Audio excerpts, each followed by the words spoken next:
Question number 26 to 30, logical reasoning questions. Logical reasoning from 26th June afternoon shift. Okay.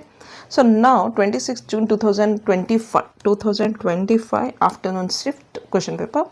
Question number 26. Which of the following statements are subcontraries? Question nodi subcontraries. ನಾನು ಇದಕ್ಕಿಂತ previous question paper analysis ಮಾಡಿದ್ರಲ್ಲಿ ನಾನು ನಿಮಗೆ ಇದ್ರ ಬಗ್ಗೆ ಮಾತಾಡಿದ್ದೀನಿ. ಏನಿದು?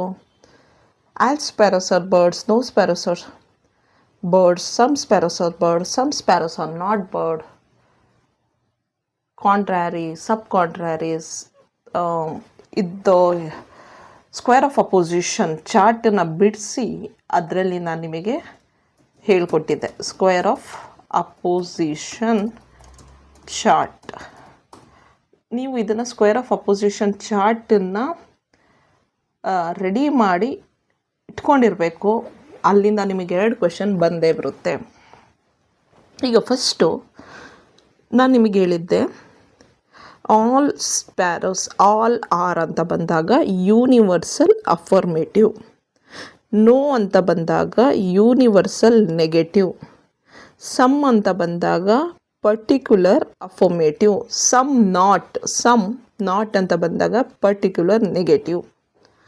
ಈಗ ನಾವು ಹೆಂಗೆ first left side universal affirmative, after that universal negative, ಈ ಕಡೆ particular affirmative, after that particular negative. So ಇದೆರಡರ ಮಧ್ಯ ಬರುವಂಥದ್ದು ಕಾಂಟ್ರಾರಿ. ಇದೆರಡರ ಮಧ್ಯ ಬರುವಂಥದ್ದು ಸಬ್ ಕಾಂಟ್ರಾರಿ. ಈ 4 ಇದೆರಡಕ್ಕೆ ಬರುವಂಥದ್ದು ಕಾಂಟ್ರಾಡಿಕ್ಟರಿ. ಇದಕ್ಕೆ ಬರುವಂಥದ್ದು ಸಬ್ ಆಲ್ಟರ್ನ್. ಇದು ಕೂಡ ಸಬ್ ಆಲ್ಟರ್ನ್. ಈಗ ಅವ್ರು ನಮಗೆ ಕೇಳಿದ್ದಾರೆ ಸಬ್ ಕಾಂಟ್ರಾರೀಸ್. ಓಕೆ, ಇಲ್ಲಿ ಸಬ್ ಕಾಂಟ್ರಾರೀಸ್ ಯಾವುದು? ಇದು ಮತ್ತು ಇದು, ಪಿ ಎ ಮತ್ತು ಪಿ ಎನ್. ಪಿ ಎ ಯಾವುದು? ಸಿ. ಪಿ ಎನ್ ಯಾವುದು? D. C and D.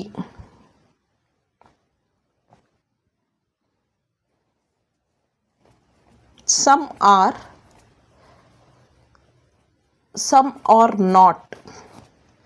C and D ಎಲ್ಲಿ ಕೊಟ್ಟವ್ರೆ? ಇಲ್ಲೇ ಕೊಟ್ಟವ್ರಲ್ಲ ಫಸ್ಟ್ ಆಪ್ಷನಲ್ಲೇ. Okay, some and some are not. Done. Question number 27. If the statement some animals are not birds, ಇದೇನು not birds, some animals are not birds ಅನ್ನುವಂಥದ್ದು particular negative. Correct. False ಅಂದರೆ ಅರ್ಥ contradictory ಹೇಳಿ ಅಂತ. ಈಗ ಇದೇ ಚಾರ್ಟ್ ತಗೊಳ್ಳೋಣ. ಇಲ್ಲೇ ಮತ್ತೆ ಬಿಡಿಸೋದು ಬೇಡ. ಇದೇ ಚಾರ್ಟ್ ತಗೊಳ್ಳೋಣ. ಈಗ ನೀವು ಹೇಳಿ,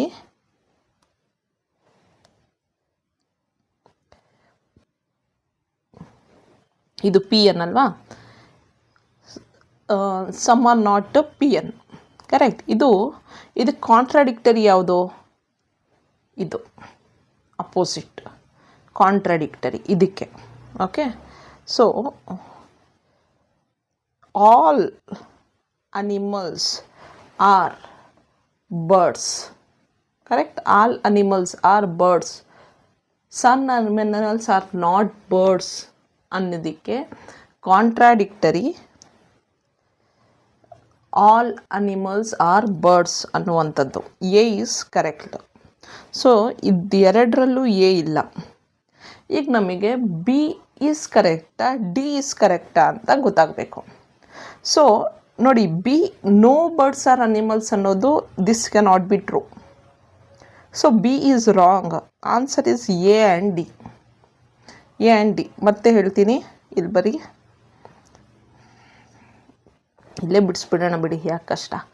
ಇಲ್ಲಿ ಬರಿತೀನಿ, U A U N PA PN ಮತ್ತೆ ನಾವು ಕಲ್ತಂಗೂ ಆಗುತ್ತೆ. ಇದು ಕಾಂಟ್ರಾರಿ, ಇದು ಸಬ್ ಕಾಂಟ್ರಾರಿ, ಇದು ಸಬ್ ಆಲ್ಟರ್ನ್, ಇದು ಸಬ್ ಆಲ್ಟರ್ನ್, ಇದು ಕಾಂಟ್ರಾಡಿಕ್ಟರಿ. ಕರೆಕ್ಟ್. ಕಾಂಟ್ರಾಡಿಕ್ಟರಿ UN-ಗೆ PA ಕಾಂಟ್ರಾಡಿಕ್ಟರಿ, ಇದಕ್ಕೆ ಇದು ಕಾಂಟ್ರಾಡಿಕ್ಟರಿ, ಇದಕ್ಕೆ ಇದು ಕಾಂಟ್ರಾಡಿಕ್ಟರಿ, ಇದೆರಡು. ಓಕೆ. ಸೊ ಅವ್ರು ಕೇಳಿರೋದೇನೋ ಸಮ್ ಅನಿಮಲ್ಸ್ ಆರ್ ನಾಟ್ಸ್ ಅಂದರೆ ಇದು PN ಇದು PN ಇಸ್ ಫಾಲ್ಸ್, ಇದು ತಪ್ಪು ಅಂದರೆ ಏನು ಸರಿ? ಇದು ತಪ್ಪು ಅಂದರೆ UA ಯಾವುದು? Universal affirmative. ಯಾವುದು? ಇದು UA. ಇದು UN. ಇದು ನೋ ಅನಿಮಲ್ಸ್ ಆರ್ ಬರ್ಡ್ಸ್ ಅನ್ನುವಂಥದ್ದು ಇದು PN. Some animals are birds ಅನ್ನುವಂಥದ್ದು ಇದು PA. ಸೊ ಈಗ ಇದು ಫಾಲ್ಸ್ ಅಂದರೆ ಯಾವುದು ಸರಿ? ಇದು ಸರಿ. ಓಕೆ. A is right.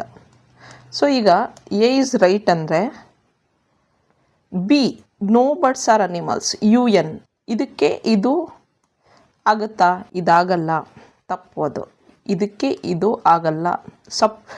ಅವರು ಕೇಳಿರೋದು contradictory. Okay. Next no animals are birds, ಇದಕ್ಕೆ ಇದು ಫಾಲ್ಸ್ ಅಂತ ಆಲ್ರೆಡಿ ಹೇಳಿದಾಗ ಮತ್ತು ಅದನ್ನೇ ಹೇಳಿದ್ರೆ ಅದು ತಪ್ಪು. ಸಮ್ ಅನಿಮಲ್ಸ್ ಆರ್ ಬರ್ಡ್ಸ್ ಇದು ಆಗ್ಬಹುದು. ಓಕೆ. ಇದಕ್ಕೆ ಇದು ಅಥವಾ ಇದಾಗಬಹುದು. ನೋ ಅನ್ನುವಂಥದ್ದು ಆಗಲ್ಲ. ನೋ ಅನ್ನುವಂಥದ್ದು ಯಾಕಾಗಲ್ಲ? ಯಾಕಂದರೆ ಅದು ನೋ ಅನ್ನುವಂಥದ್ದು ಫಾಲ್ಸ್ ಅಂತ ಅವರು ಹೇಳಿದ್ದಾರೆ. ಅದಕ್ಕೆ ಏನು answer? A and D. Option C is the right answer. Question number 28. Logical fallacy ಬಗ್ಗೆ ಕ್ವೆಶ್ಚನ್ ಕೇಳಿದ್ದಾರೆ. ಫ್ಯಾಲಸಿ ಬಗ್ಗೆ ಕೇಳಿದ್ದಾರೆ. ಓಕೆ. ಫ್ಯಾಲಸಿ ಬಗ್ಗೆ ಕೇಳ್ತಾರೆ, ಇಂಡಿಯನ್ ಲಾಜಿಕ್ ಬಗ್ಗೆ ಕೇಳ್ತಾರೆ. ಸೊ ಇಲ್ಲಿ question number 28. It is immoral to use textbooks with profane words in them because it is not right for our children to be exposed to disrespectful and ugly words. ನಾವು ಪದಗಳನ್ನು ಉಪಯೋಗಿಸುವಾಗ text ಬುಕ್ಕಲ್ಲಿ ಕೆಲವೊಂದು ಪದಗಳು ಕನ್ನಡದಲ್ಲಿ ನೋಡ್ತೀನಿ ನಾನು. What can be said to that? ಪ್ರೊಫೇನ್,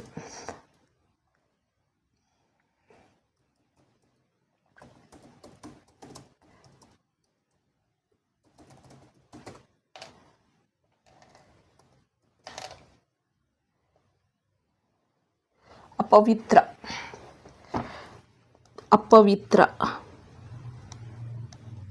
ಪದಗಳ ಬಳಕೆಯನ್ನು ನಾವು ಟೆಕ್ಸ್ಟ್ ಬುಕ್ಸ್ಗಳಲ್ಲಿ ಮಾಡಬಾರ್ದು. ಅದು ನಮ್ಮ ಮಕ್ಕಳಿಗೆ ಡಿಸ್ರೆಸ್ಪೆಕ್ಟ್ಫುಲ್ ಮತ್ತು ಕೆಟ್ಟದಾಗಿರುವಂತಹ ಪದಗಳಿಗೆ ಎಕ್ಸ್ಪೋಸ್ ಮಾಡುತ್ತೆ ಅನ್ನುವಂಥದ್ದು ಇದೊಂದು ಸೆಂಟೆನ್ಸು. ಇದರಲ್ಲಿ ಈ ಸೆಂಟೆನ್ಸಲ್ಲಿ ಯಾವ ಲಾಜಿಕಲ್ ಫಾಲಸಿ ಯೂಸ್ ಮಾಡಲಾಗಿದೆ? Which logical fallacy is committed in the above argument? Argument in circle, hasty generalization, straw man or fallacy of division?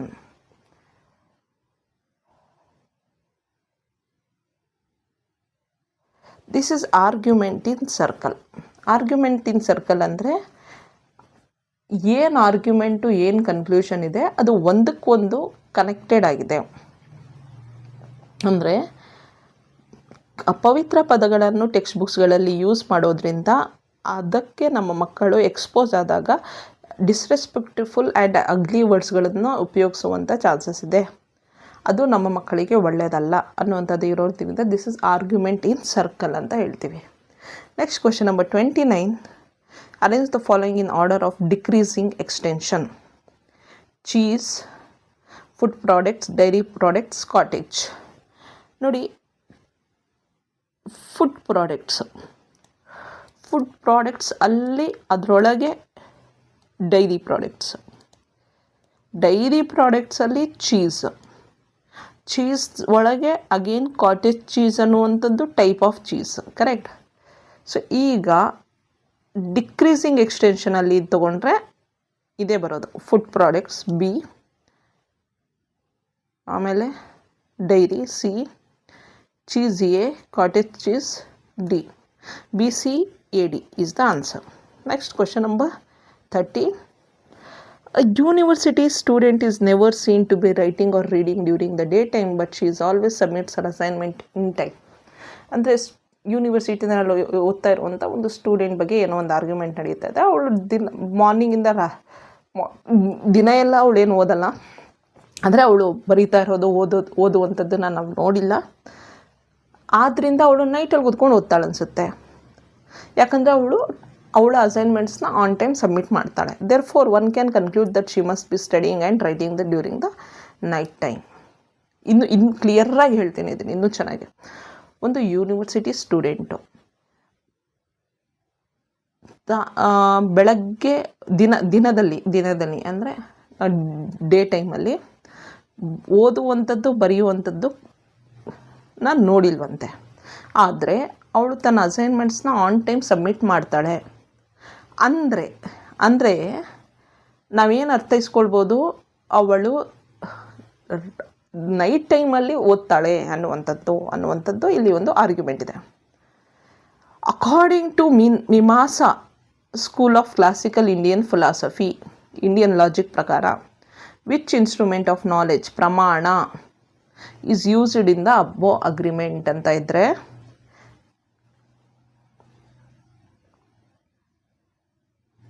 ಇದು ಅನುಮಾನ ಅಲ್ಲ, ಇದು ಅರ್ಥಪತಿ. Arthapatti is used to explain the statements contradiction. So ಇಲ್ಲಿ ನಾವು ಅರ್ಥ ಮಾಡ್ಕೊಳ್ಬೇಕಾಗಿರೋದು ಏನು ಅಂದರೆ, ಲಾಜಿಕಲ್ ರೀಸ್ನಿಂಗ್ನಲ್ಲಿ ಕ್ಲಾಸಿಕಲ್ ಇಂಡಿಯನ್ ಫಿಲಾಸಫೀಸಲ್ಲಿರುವಂಥ ಟೈಪ್ಸ್ಗಳನ್ನು ನಾವು ಓದಲೇಬೇಕು. ಆಮೇಲೆ ಫ್ಯಾಲಸಿ ಟೈಪ್ಸ್ಗಳನ್ನು ಓದಲೇಬೇಕು. ಓದಿದ್ರೆ we can write and get good marks in examination ಅಂತ. I think I will make some video on this. Okay, next, thank you.